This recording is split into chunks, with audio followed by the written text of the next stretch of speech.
The biggest thing in the NBA today, the potential debut of Luka Doncic. The Lakers are hosting the Jazz tonight in crypto, and Doncic was acquired for Anthony Davis just over a week ago. That shocked the entire world.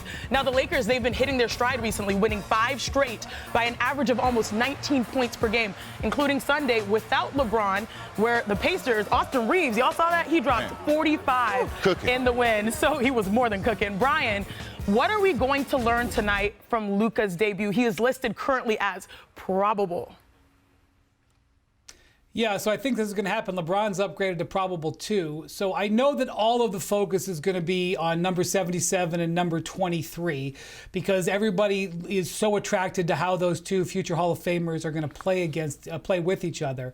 But I would just point out that I think the challenge for J.J. Redick is how Luka fits alongside Austin Reeves. And I know that that sounds wild, but Austin Reeves has demonstrated that when he has the ball, he can be awesome. LeBron has demonstrated he can play with a lot of different people. Austin Reeves is coming off of a 45-point, 7 rebound, 7 assist, 3 steal game. It was one of the most prolific games in Laker history. He's playing some of the best basketball of his life.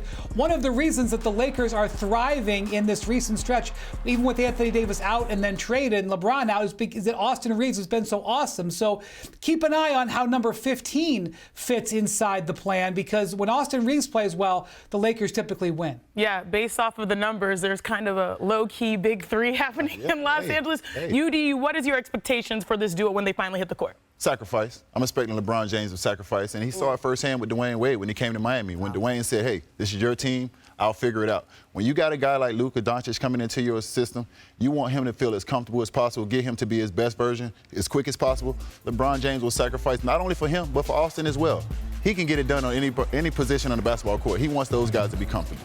So we've been hearing that LeBron James is going to play off the ball for years now. He actually has a bit this year. Just in the last few months here, they've really let Austin Reeves run the offense and let him get them initiating their offense. Now they're going to have to let Luka Doncic do that. And I think it's a great comparison for you guys when Dwayne had to do that.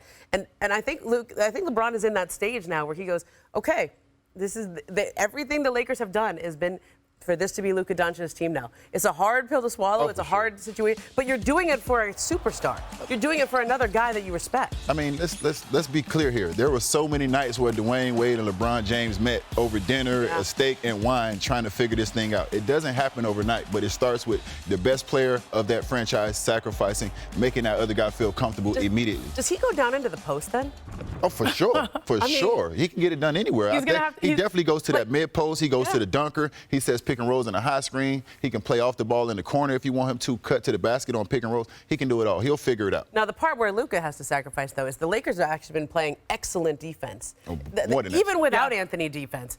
And I think that's the part where he's got to join into what they've been doing. Yeah, and if he gives effort, it works. And there's no one tapped into the Lakers more than our own Dave McMenamin, who will be there tonight. Dave, what is the level of anticipation that they have ahead of Luka's potential debut tonight? Well, today, just take a glimpse inside of Crypto.com arena right now, 8 hours or so to tip off. Every single seat has a gold number 77 Lakers uniform laid out for all the fans in attendance to really welcome this guy to town. And this is talking about a single name superstar added to the list of the LeBron and Kobe and Magic and Kareem, et cetera, et cetera, et cetera. And he gives this team a chance to win now and in the future. Certainly the deal that Rob Pelinka made 39 days before the trade deadline to get Dorian Finney-Smith, that was kind of the first domino to fall, to have this team change its playing style on the fly under head coach J.J. Redick. And we're going to get to see Luka and LeBron. Obviously, they're probable, but everyone's anticipating them being on the court together tonight. Dave, a quick follow-up. You said a Lakers uniform. Is it a T-shirt or is it a uniform? Because if it's uniforms, they really invested in this man. Jersey? Is it a jersey, right? A jersey. I've never heard of a jersey before, but I'm stealing that. I'm stealing that. Now, one potential jersey that is not going to be made, the Lakers trade for center Mark Williams was rescinded on Saturday night due to a failed physical. What more can you tell us about why that didn't happen and what impact that's going to have for the Lakers for the rest of the season?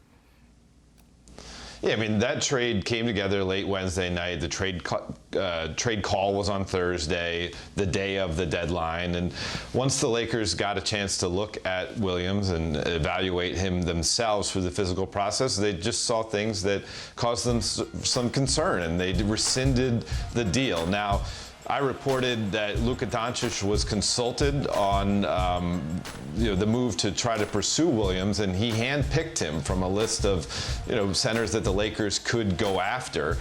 And Luka was explained by the Lakers front office afterwards why they had to rescind the deal from what they saw, and he understood it. And so, this is not necessarily something that any team would want or anticipate. It's a very rare thing to see a trade like this rescinded. A Lakers team source told me that there will be a pathway to find a center. They just have to work to find it. And they're going to have to work around the margins. Perhaps they waive someone like a Christian Wood or a Cam Reddish to open up a roster spot and then see what they can find on the buyout market. Or maybe they convert one of their two-way bigs, Christian Koloko, Trey Jemison III, and that guy could be that extra bulk to help Jackson Hayes and the Lakers go against teams like Houston and Memphis and Denver and Minnesota during a playoff run. If you haven't already seen it, the Hornets released this statement saying, quote, "We are excited to welcome Mark back to our Hornets organization. After the other team aggressively pursued Mark, we made the difficult decision to move him. We are thrilled to see him rejoin our roster, a dynamic presence at the starting center position." UD, have you ever seen anything like this happen before? Somebody sound a little salty, don't they? You think so? A little salty. Yeah. A little salty. No, I've never seen nothing like this. I mean, we all know that in the NBA season, nobody's going to be 100%. There's going to be bumps. There's going to be bruises.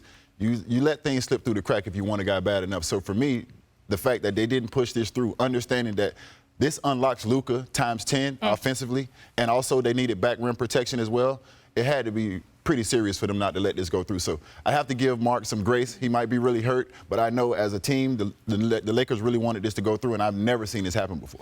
I've never seen this happen before. I was standing in the parking lot back in 2011 when this happened to Lamar Odom and Chris Paul and Pau Gasol in that trade. The Lakers had traded for Chris Paul, right? And then that got vetoed by the commissioner.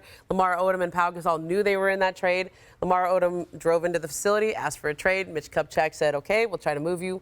Pau Gasol went through practice and was really never the same guy for the Lakers. Man. Once you know somebody's trying to trade you or has traded you, it's a different experience. And it's hard to put the cap back on that ball, right? Yeah. But these are young guys. This is a business. Everybody kind of understands what happened here is that once they really did their due diligence on examining him, they didn't feel comfortable with him moving forward, of course, because of what they gave up. And of course, because of the amount of money they'd have to pay him. So now moving forward, Brian, what are the Lakers going to do? What are they looking to do at the center position? Their roster is now just really badly imbalanced. They have terrific guards and ball handlers. You want to call it LeBron a guard, whatever. He's a perimeter player. And their center position is just weak. Jackson Hayes, he's a great athlete, but he's a career backup. He's right now their starter. And right now their backups are Trey Jemison and Christian Koloko, who are two-way players. Christian Wood has missed the entire season with a knee injury. Maxi Kleber has a broken foot. So those guys are on the roster, but they're not. You can't expect anything of them. They can play their power forwards a little bit at center, Rui Hachimura and Jared Vanderbilt, but they'll be terribly undersized. They can get some sort of Hail Mary buyout situation, but a player is not going to be released by a team who's a significant player at this point. They are going to be out of balance now. And really, what they would have to lean into is, one, dominating on the perimeter. That's J.J. Redick's job to get the most out of that, especially defensively. And secondly, hope that the playoff matchup that they draw isn't a giant team. There are some of them in the West where it will be a big problem, by the way, including the Mavericks, which the injury to Anthony Davis might dim that a little bit. And there are other teams where they might be able to manage a little bit better. But we know how badly the Lakers wanted a center. We don't have to worry about them saying it because they traded so much to get Mark Williams. That is an indication of how badly they knew they needed it, and now they don't have him.